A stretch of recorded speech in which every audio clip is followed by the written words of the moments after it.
Tem uma pergunta que fala assim, Caio, os atuais possuidores das verdades bíblicas necessitam ser confrontados com uma nova reforma por meio da leitura a partir da visão de Cristo?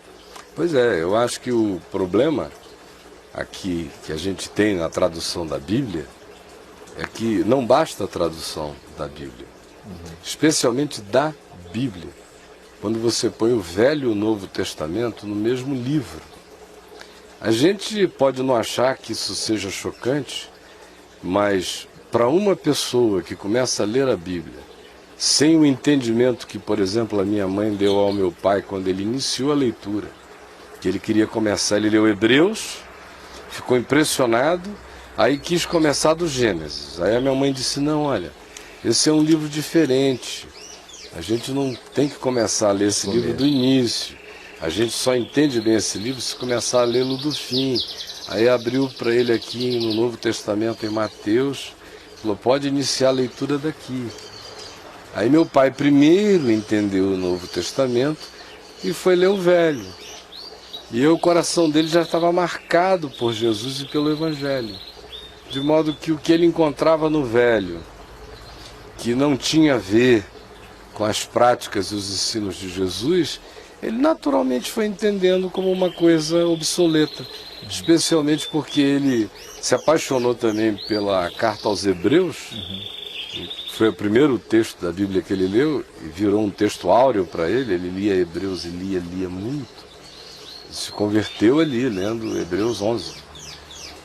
Então, e Hebreus é muito explícito com relação ao que caducou e o que não caducou para trás. De modo que, para o meu pai, não havia assim a consciência, no início de Jesus, como a chave hermenêutica para abrir a Escritura. Mas quando essa coisa ficou nítida dentro de mim, eu propus assim como uma tese mesmo, de que era isto, e se não fosse assim a Bíblia viraria o samba do crioulo doido, ele falou, eu creio nisso em gênero, número e grau, porque sem produzir essa equação nessa definição, mas foi assim que eu me salvei lendo a Bíblia. E o meu filho Ciro, uma ocasião a gente estava ali na praça hippie, na feira hippie, em Ipanema, uma história que eu já contei no site, eu já contei aqui também, de um pregador de rua que me deu um tapão no meio das costas, lembra? Um bichão grandão que eu ia passando, ele veio com uma biblona. Sim. E pá, me deu um cacete. Quando eu virei, tá aquele homem com aquele dedão assim para mim, dizendo, Jesus mandou eu dizer que você tá em pecado. E eu peguei o dedo dele e torci, né? No meio da rua assim. Chegou o bicho, foi. Eu digo, então sustenta, meu irmão. Se foi Jesus que mandou você dizer, aguenta. E aí, porque se Jesus me mandar dizer uma coisa, eu morro. Agora, se já está tremendo todo, foi Jesus ou foi o Globo? Foi Jesus ou foi o Jornal do Brasil? Foi Jesus ou foi o boletim da tua igreja? Foi Jesus ou o teu pastor endiabradamente fofoqueiro e maledicente? Que deu a você essa ideia para você vir falar lá para mim. Se foi Jesus, segura a onda. Então, naquele dia, a história é longa, mas deixa eu parar aqui. Meu filho Ciro estava comigo, juntamente com o Adriano, e a gente saiu. E ele falou, você sabe, às vezes, papai, eu entendo. Às vezes eu entendo a Igreja Católica, quando ela não queria que a Bíblia fosse para a mão de todo mundo. Obviamente que era pelas razões mais manipuladoras e perversas possíveis, que ela não queria que a Bíblia fosse para a mão do povo. E o Ciro estava falando por uma outra razão. Ele estava dizendo, porque é inacreditável que o indivíduo com a Bíblia na mão, se confessando cristão e de Jesus, tenha a coragem de agredir um ser humano que vai passando por ele, em nome de Jesus, com recado em nome de Jesus. O que o Ciro estava dizendo é, gente desse tipo, que parece que lê e não entende, não podia ter mais do que o Novo Testamento na mão. Porque eles não conseguem entender a obsolescência, a caducidade do que ficou para trás, daquilo que, em tendo ficado no passado virou obsoleto. Porque é óbvio que nem tudo que está no Velho Testamento caiu em obsolescência. Caiu a lei como meio de salvação, as leis cerimoniais como forma e expressão de culto, que eram arquétipos simbólicos daquilo que Jesus encarnaria. O templo como lugar de reunião, que nunca foi antes para os hebreus, mas passou a ser para os judeus. Aquilo que era concernente à cultura de Israel, o Velho Testamento também está cheio de cultura de Israel. Tudo isso caiu em caducidade. Por isso a ênfase de Jesus é em tudo que a seu respeito constava em todas as Escrituras, tanto em Moisés como nos profetas e nos salmos. Mas ele não, em momento algum, disse: fiquem com Moisés. Ele mostrou em Moisés o que constava a seu respeito. Ele mostrou nos profetas o que constava a seu respeito. Mostrou nos salmos o que constava a seu respeito. E eu tenho que ler a palavra, agora que o verbo, a palavra eterna, se encarnou em Jesus e ele disse: eu e o Pai somos um, e quem me vê a mim vê o Pai. Eu tenho que ler o todo da Bíblia a partir de Jesus. Se eu não fizer isso, eu me esquizofrenizo, eu viro uma legião. E aí surgem os deuses irreconciliáveis na cabeça da maioria dos crentes. E também surge a multiplicidade dessas denominações para todos os lados, com interpretações as mais malucas. E é impressionante como a neopentecostal dá ênfase no Velho Testamento, né? Claro, é só ali que ela se salva. Uhum. Nas campanhas, nas barganhas, ela precisa do Velho Testamento. Só tira de lá. Se tornou veterotestamentária. No Novo Testamento, qual é a base dela? Ela não quer nem passar por perto. No Novo Testamento, ela só quer usar o nome Jesus, que é um nome forte. Agora, no resto, ela vai buscar, no Velho Testamento, ela vai buscar o resto do amparo para as barganhas que ela deseja propor ao povo. Então, respondendo aí a pergunta, eu diria o seguinte: não acho nenhuma versão especial, exceto aquelas que são já dramaticamente concebidas para apoiar uma tese como a dos Testemunhas de Jeová. Ou, a segunda coisa, não acho que a simples leitura da Bíblia em sequência leva um indivíduo à compreensão do Evangelho. Não necessariamente. Porque na maioria das vezes ele já lê com a pré-compreensão religiosa de quem deu a ele a Bíblia. E a maioria dos que fazem isso já o fazem, especialmente afirmando a Bíblia como tese, e não Jesus como tese única e essencial. Então a tese acabou virando a Bíblia. E a Bíblia como tese é a mãe de todas as heresias, porque a partir dela eu construo qualquer heresia que você queira. Construo milhares. Se eu quisesse ser um herege, eu seria um herege da pesada. Porque às vezes eu vou lendo a Bíblia e digo: meu Deus, se juntasse isso com isso, com isso, com isso, com aquilo, se formaria uma doutrina doida e toda articulada, sistematizada. Porque você não tem o eixo, que é Jesus. Quando Jesus não é o eixo, e a partir desse eixo, da pedra de esquina, você não tem coragem de alinhar tudo, e aquilo que com ela não se alinha e deixar fora, você vai cair num processo de extremo conflito espiritual, que é o que habita a maior parte dos cristãos. Eles leem o Velho Testamento e o Novo numa perspectiva de continuidade ininterrupta.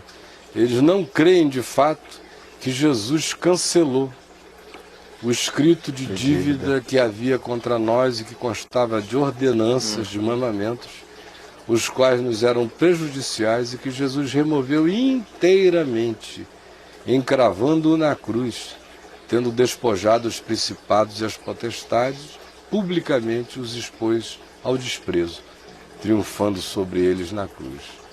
Mas não creem nisso de fato e de verdade, não. Jesus é um apêndice à revelação para a maioria dos cristãos. É o apêndice dos apêndices. É uma cereja. É um presente de luxo a revelação. E que serve para a gente seduzir as pessoas na chegada. Venha Jesus, Ele ama você, como você está, de qualquer jeito, venha. Ele é amigo de pecadores. Aí o cara acredita e vem.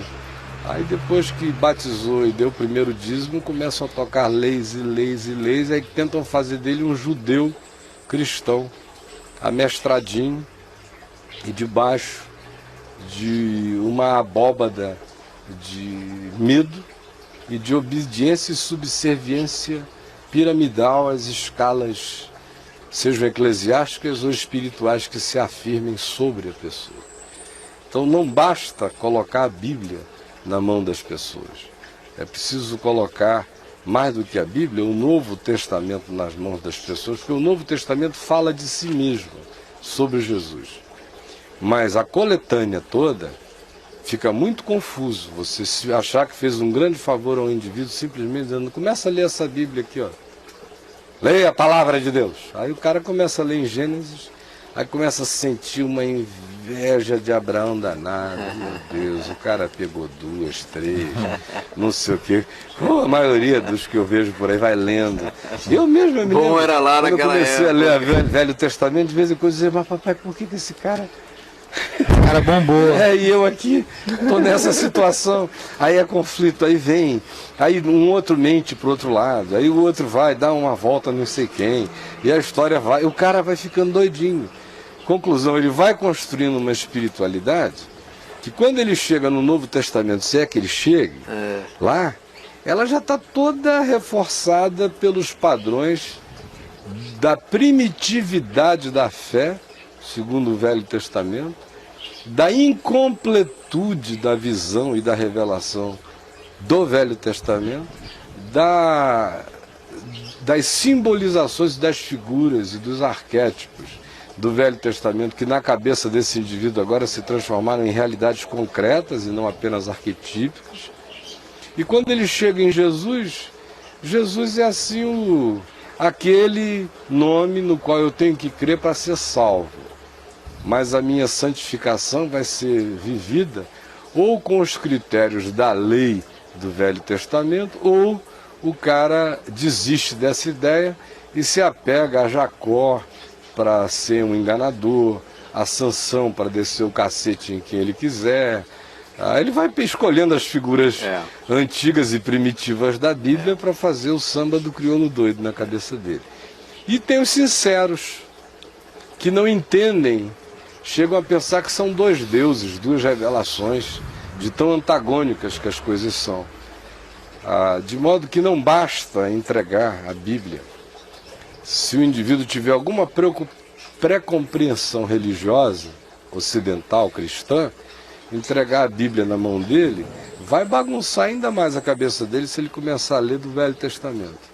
Eu não tenho o menor pudor para dizer que eu não recomendo a leitura da Bíblia toda a ninguém, sem antes implorar, como a minha mãe fez com meu pai, para que o indivíduo leia o Novo Testamento algumas vezes.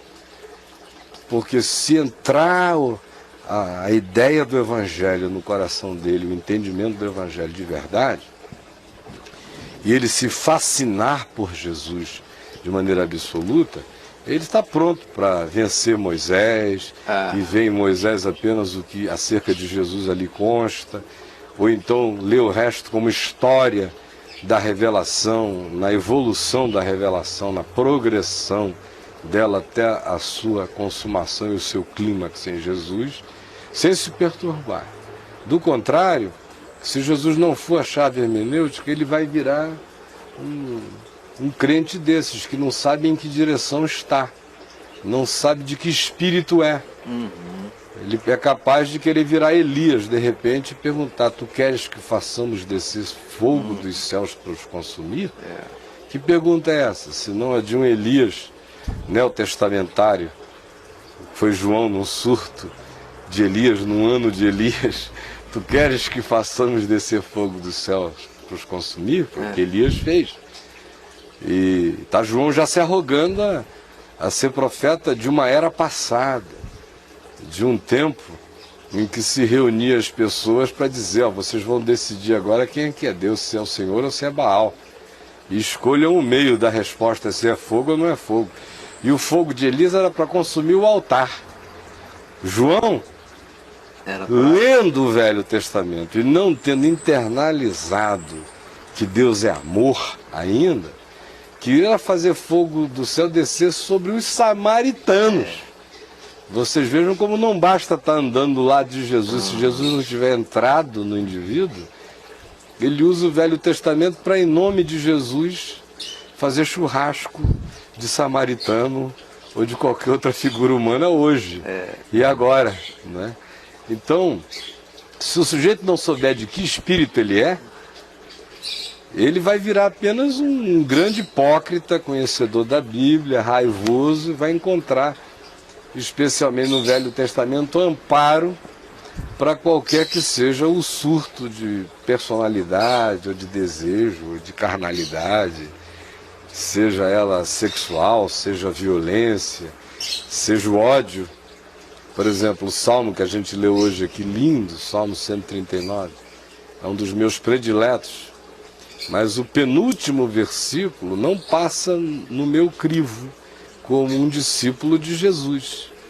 Meu coração nunca leu aquilo em paz.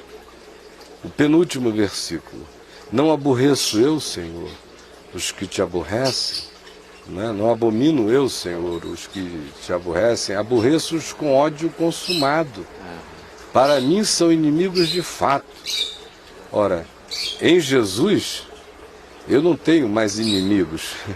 As pessoas podem se inimizar de mim, mas em Jesus eu não devo me inimizar de ninguém. Eu aborreço o procedimento, mas não aborreço a pessoa. Eu tenho que amar o meu inimigo e orar pelo que me persegue.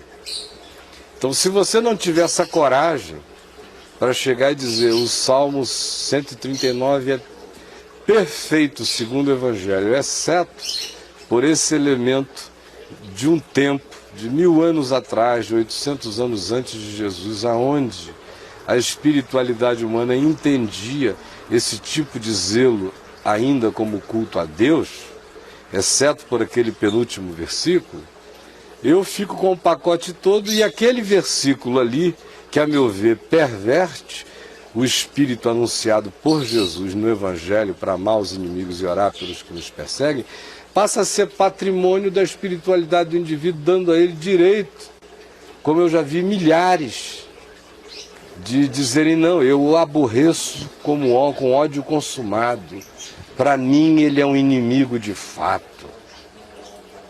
Eu, sinceramente, identifico inimigos do Evangelho, inimigos da cruz de Cristo, gente que trabalha contra o Evangelho, contra a vida, contra a cruz de Cristo, no ambiente cristão e no ambiente não cristão.